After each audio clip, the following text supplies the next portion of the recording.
Fellas, what do y'all know? We're already back with another video. This is another update for Wind Waker Unflooded, the 3D modeling project where I have been reimagining the Kingdom of Hyrule as it could have existed within the world and art style of The Legend of Zelda, The Wind Waker. Excited about the progress in this video, right? Because I guess there are different types of progress updates on this channel, right? Different kinds of modeling videos.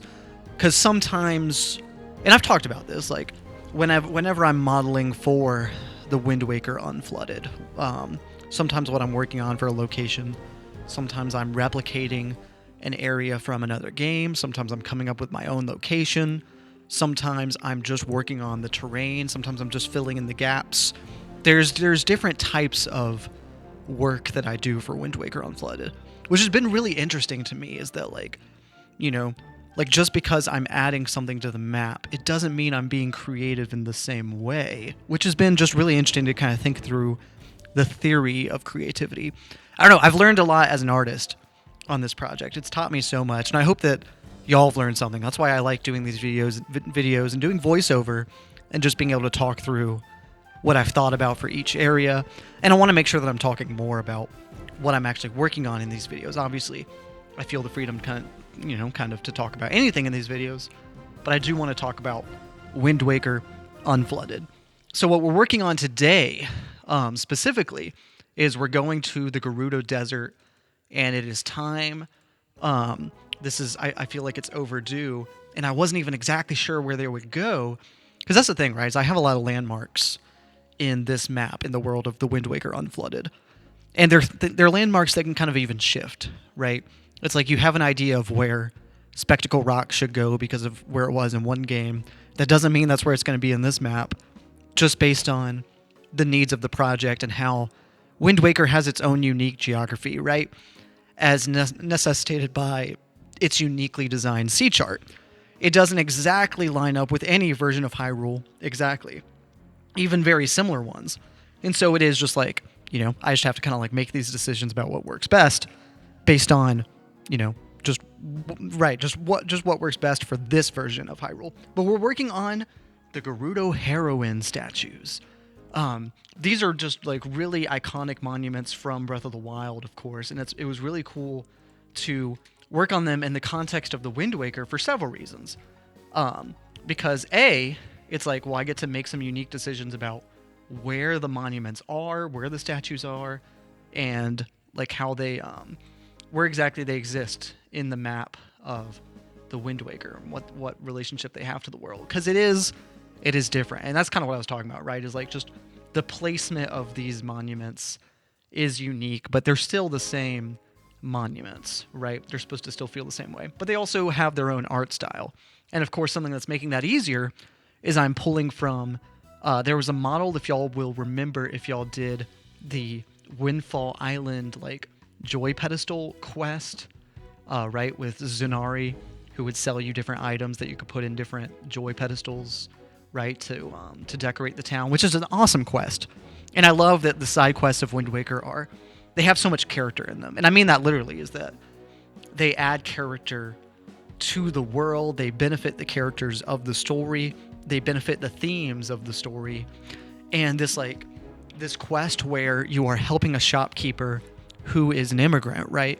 Zunari, who's from a faraway land, who's setting up shop at Windfall, and you're helping his business grow and blossom, but it is also bringing joy to the community. And that mission is said very specifically, right? And I think that that's just really powerful.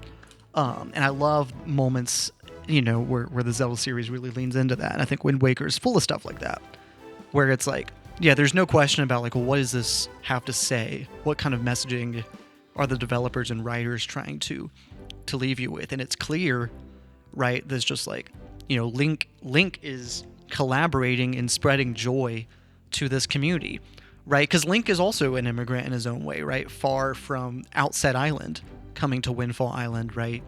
To help in their community and help spread joy, right? And he does a lot for that community without hardly asking for anything in return.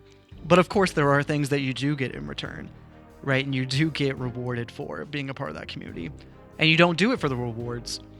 But it's just I love that aspect of Windfall Island and what Wind Waker has to say about community. Windfall Island may be one of my favorite parts of the game, just doing all of its side quest. And I don't know, to me, it's like maybe that's even why I fell in love with the Wind Waker in the first place. There's so many things as a kid I remember that, like playing the game for the first time, discovering its secrets. And I remember like the ending cinematic and Ganondorf's monologue and falling in love with the game from what it had to say at the end, right? About this conflict between tradition and moving forward, right? Are you going to try to resurrect Hyrule, or are you going to allow the future generations to make their own land, right? And there's so much there that I'm like, oh, that resonates with me. Even as a kid, that resonated with me. For different reasons than it resonates with me as an adult, right? Because that's something that you see from different sides. As a kid, you're like, yes, I want to do my own thing. I don't want to be held back by the past. And then as an adult, you're like, well, I know what it means to want to hold on to the past. And now I'm the one that has to let go, right? And it's harder to give things up and to move on past tradition. But it's necessary in so many ways at so many times. And it's hard. It's a lot harder as an adult. But it's... Anyway, I'm rambling about the Wind Waker. That is something that I don't mind doing on this channel. But the point is, if y'all remember that quest with Zanari, the fountain idol was a very specific item that you got that you could put in the joy pedestals. And I have used that model and adapted it to become the Gerudo Heroine. So just with a little editing and giving them swords and doing a little bit of work, I thought that they would fit just fine. Because I do want to use original Wind Waker assets where I can, of course. And like, there's a lot of unique modeling happening in this project. But I do think something that's helpful is where I can, especially for most of the map where applicable, trying to just source from what was already made in-game with its models and textures. Starting out with that first. But of course, you know, this project is big enough that it takes all kinds of things in order to finish it, right? Whether that's sourcing elements from the original models from the Wind Waker and their own textures, etc., and making new things, just whatever it takes a lot. Because this is making a whole world, and there's things that are easy to work on, there's things that are challenging, and there's so much. And there's also freedom to choose like where to start and where to end with things, right? I can choose how detailed to make the map, right, etc. And I'm excited to like just keep moving forward with the project, because there's more things that kind of reveal themselves as opportunities the more that I work on, right? And I realize like, oh, it's like I thought that this might just kind of be a flat plains here at this part of the map, and then I'm like, well, no, it can still be interesting. There can be this valley here. Maybe there's this whole river I hadn't even really thought of before, but it can go right there, and it would make sense. It could kind of come out of that area, and we don't necessarily need to see all the specifics about where exactly it starts, but it still kind of makes sense right there, etc. There's all these little opportunities to kind of be creative with how the world's made, and I've really enjoyed that emergent creativity of like, well, not even being too specific before, because right, and that's something that's special about it being a fan project. Because if I was doing this professionally, I would have wanted to really make a plan at the beginning, right? And I was going off of this 2D map, right, by Jacob Zachariah that you see below the model as I work on it. That's always been a reference point. But on top of that, you know, I've been very freeform with, well, what are the topographical details, right? That's been very freeform, as with any of the other details that come out as a result of the map. And even things that like are fairly major points that weren't on the original map, like the Great Plateau. That was a decision for me to put that into the map, and find a place that I thought made sense for it. And I'm really excited to keep working on that, because that's something that needs a little bit of work in its geography, and I'm excited to keep moving forward on that. There's so much in this map that like I am really inspired by, and I apologize that it's taken so much time, but that's how things go. Y'all know these fan projects, and especially big fan projects like this. It's a big undertaking, and I'm happy to take it on. It just means that it takes time, right? And it's just like I love Wind Waker enough that like it always inspires me, and working on this world inspires me. It just takes time. And I don't want to plug this too much, but a way that y'all can make sure that I can do more updates is, of course, becoming a member on Patreon. Of course, I'm not selling anything related to this project. This project is not monetized at all. But if you become a Patreon member, that'll give you access to, I'm also like, I make short films, I produce music, and if you want access to scripts, early rough cuts of my short films, etc., early versions of music that I'm composing, anything that I'm working on, becoming a Patreon member gives you access to that. And there's a lot of fun stuff in my other projects that I'm very excited to share. So that's of course a meaningful way of supporting me. And you can also donate on Coffee. Like I said, it's like Wind Waker Unflooded is not monetized in any way, shape, or form.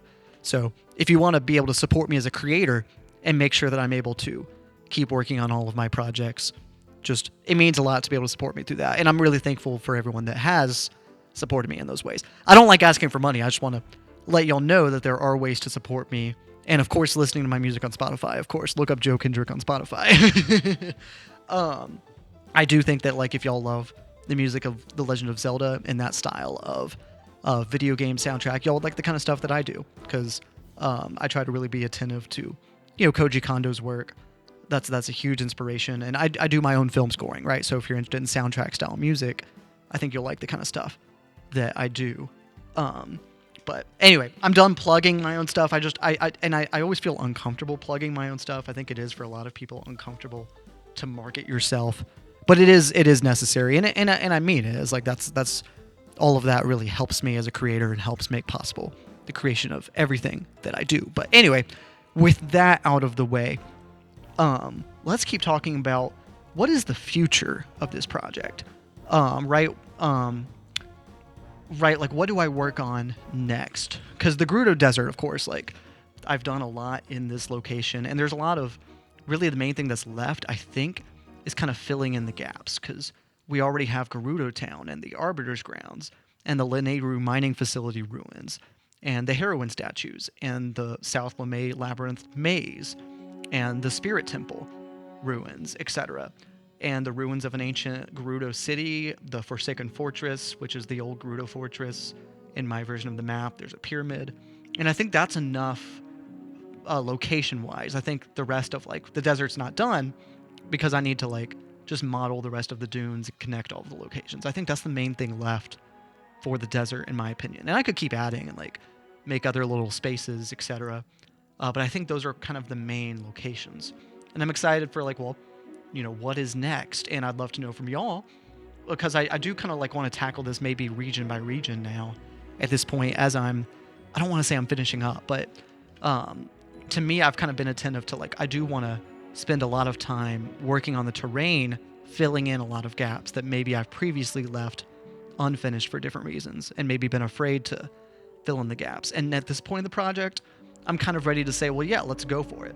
Let's fill in those gaps. Let's make this world a little more complete and not be afraid to make those in-between sections, right? If there's been something I've been missing in the map, well, let's go ahead and add something there and make decisions about, like, yeah, it was just a hole in the map and maybe I wasn't sure what would go there, but now let's do something, whether it's a lake or a plateau or a new mountain or whatever it is. Let's make some decisions.